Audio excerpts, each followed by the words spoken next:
और इस सब के बाद 20th सेंचुरी में एक नई शाखा बनी जिसका नाम है नवयान। आपने सुना होगा, डॉक्टर अंबेडकर ने अपने जीवन के अंतिम दौर में बौद्ध धर्म को अपना लिया था। बहुत रोचक बात है, डॉक्टर अंबेडकर ने 1935 में 13 अक्टूबर के दिन येवला नाम के स्थान में महाराष्ट्र में एक घोषणा की। आपको पता है कि उस समय कालाराम मंदिर में एक आंदोलन चल रहा था, मंदिर प्रवेश आंदोलन चल रहा था, वो सफल हो नहीं पाया, करीब 5-6 साल आंदोलन चला। उस आंदोलन की विफलता से वो काफी क्षुब्ध थे।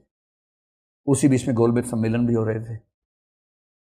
1935 में उनको लग गया कि पूरी कोशिश करने के बाद भी मुझे अपने धर्म में मानवीय सम्मान नहीं मिल पा रहा है। तो उन्होंने एक दिन घोषणा कर दी कि मेरा जन्म हिंदू के रूप में हुआ, जो मेरे बस में नहीं था, और मैं हिंदू के रूप में मरूंगा नहीं क्योंकि ये मेरे बस में है। इस बात से बड़ा हड़कंप मचा। ये बात उनके दिमाग में 1927 से ही चल रही थी। 1928-29 में कहीं कहीं उन्होंने जो अपनी अखबार था बहिष्कृत भारत जैसे था ना, उसमें भी एक आध टिप्पणी की थी। यहां तक लिखा था कि अगर आपको धर्म बदलना ही है तो मुसलमान बन जाओ। तो लोगों को लगता था कि जब 1935 में घोषणा की है तो शायद वो इस्लाम चुनेंगे। लेकिन 35 के एकदम बाद उनका रुझान सिख धर्म की ओर काफी बढ़ता हुआ दिखा। उनका बेटा अमृतसर गया भी, कुछ महीने रहा भी समझने के लिए। वो खुद भी अमृतसर गए एक कार्यक्रम के लिए। तो लोगों के मन में था कि या तो वो इस्लाम को चुनेंगे या ईसाइयत को, शायद ईसाइयत पर कम संभावना थी, या सिख धर्म को चुनेंगे, क्योंकि उनकी जो अप्रोच थी उसके हिसाब से इन तीन का विकल्प ज़्यादा मजबूत था। लेकिन सरप्राइजिंग बात यह है कि 13 अक्टूबर 1935 की घोषणा के 21 साल 1 दिन बाद 14 अक्टूबर 1956 को अपने मृत्यु से केवल 1.5 महीना पहले उन्होंने धर्म बदला। और जब धर्म बदला तो वो कौन सा धर्म था? बौद्ध धर्म था।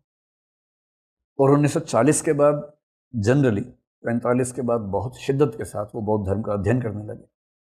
और उनकी इच्छा हुई कि मैं बौद्ध धर्म पर एक ऐसी किताब लिख के जाऊं जो भारत के बौद्धों की बाइबिल बन जाए। जैसे बाइबिल होता है ना कि एक किताब पढ़ ली तो आपको ईसाइयों को पता है कि भाई ये है, या कुरान शरीफ पढ़ ली तो मुसलमानों को पता है कि ये हमारी किताब है। ऐसे ही बौद्धों की भी तो एक किताब हो, क्योंकि बौद्धों में एक किताब नहीं, बहुत बिखराव है। अभी मैं आपको समझाऊंगा क्या बिखराव है।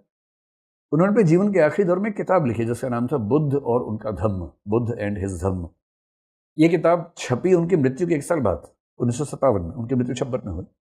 और वो लिख चुके थे, प्रूफ रीडिंग कर चुके थे, रेफरेंसिंग कम कर पाए थे, जो रेफरेंसिंग बाद के लोगों ने की। जब उसका हिंदी अनुवाद भी आया 1961 में, रेफरेंसिंग बाद में हुई। रेफरेंसिंग का मतलब उसमें जहाँ जहाँ कोई उद्धरण था तो वो कहाँ से लिया गया है उसके रेफरेंसेस बाद में जोड़े गए, लेकिन हाँ वो लिख चुके थे।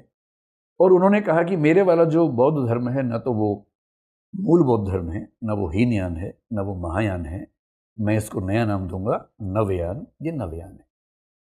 इसलिए अगर कोई कहे कि मुझे बौद्ध धर्म को समझना है, बौद्ध दर्शन को समझना है, आधे घंटे में समझा दीजिए, तो मैं हाथ जोड़ लेता हूँ कि ना भाई, ये तो नहीं हो पाएगा।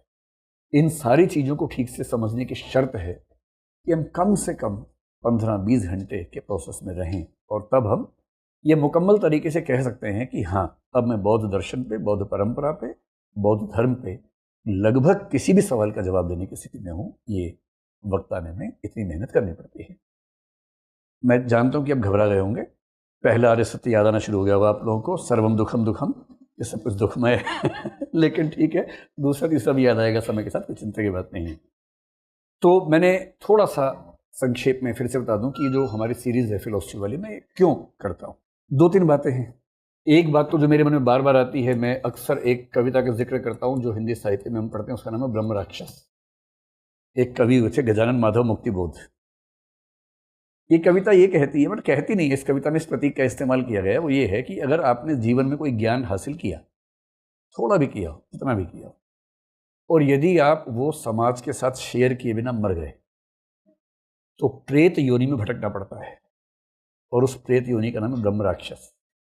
हालांकि मुझे आस्था नहीं इन सब बातों में मैं तो अज्ञेयवादी किस्म का आदमी हूँ, और मुझे जब से कविता पढ़ी है ना, मुझे लगता है कि नहीं, जो आता है सब बता देना है। और हमारे समय में सौभाग्य ये है कि बताने के लिए एक मंच ऐसा मिल गया है यूट्यूब की। आप अपनी लंबी लंबी स्पीच भी, छोटी बात तो आप टिकटॉक पे भी कर सकते हैं, इंस्टा पे भी कर सकते हैं, रील वगैरह में, पर बड़ी बात, सीरियस बात करने के लिए यूट्यूब जैसे मंच हैं। तो मैं ये नहीं बनना चाहता हूँ, मैं नहीं चाहता कि मैं प्रेत बन के भटकूँ बाद में, इसलिए जो मैं जानता हूँ मैं चाहता हूँ सब बता के मरूँ। अभी मरने में टाइम है थोड़ा सा, लेकिन जितना भी है तब तक सब बता दूँ जो भी है। दूसरी बात, मेरा मानना है कि जो हिंदी का समाज है, या सिर्फ हिंदी नहीं, भारतीय भाषाओं का जो समाज है, उसका दुर्भाग्य कहें या क्या कहें, उसके पास पढ़ने लिखने की चीज़ें बहुत प्रचुर मात्रा में नहीं।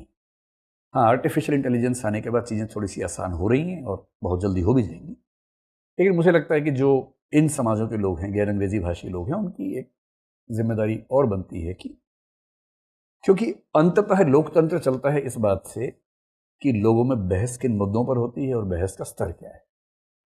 और मेरा मानना है कि अगर आप अपने समाज में बहस का स्तर थोड़ा उठा सकें तो इससे बड़ा योगदान नहीं हो सकता है। मुझे नहीं पता इससे उठेगा ही नहीं, पर मेरी इंटेंशन ये है कि लोग थोड़ा और बेहतर जाने चीज़ों को, तो बहस का स्तर उठेगा। और योजना ये है कि पहले हम भारतीय दर्शन पूरा करेंगे, जैसे बौद्ध दर्शन के बाद वेद उपनिषद करेंगे, गीता पर शायद 1 या 2 बड़े वीडियो बनाएंगे।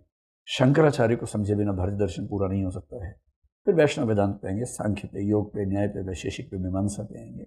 फिर पश्चिम पे आएंगे, सुकरात से लेकर आज तक का दर्शन, सब दार्शनिकों ने क्या क्या योगदान दिया। आपने डेकार्ट का नाम सुना होगा, सार्त्र का सुना होगा, हीगल का सुना होगा, इन सब पर बात करेंगे। फिर मेरी इच्छा है कि दुनिया के सभी धर्मों पर बातचीत हो। धर्म दर्शन का मतलब ये होता है कि आपने एक समस्या को ली, जैसे ईश्वर है या नहीं, ये बड़ा भारी सवाल है। इस पर दुनिया के सारे धर्मों का स्टैंड क्या है, सारे दार्शनिकों का स्टैंड क्या है, सारे वैज्ञानिकों का स्टैंड क्या है, उन सबको जोड़ के समझना कि आज तक की हमारे ज्ञान की स्थिति कहाँ पहुंची, इसको बोलते हैं धर्म दर्शन। ये उसके बाद करेंगे।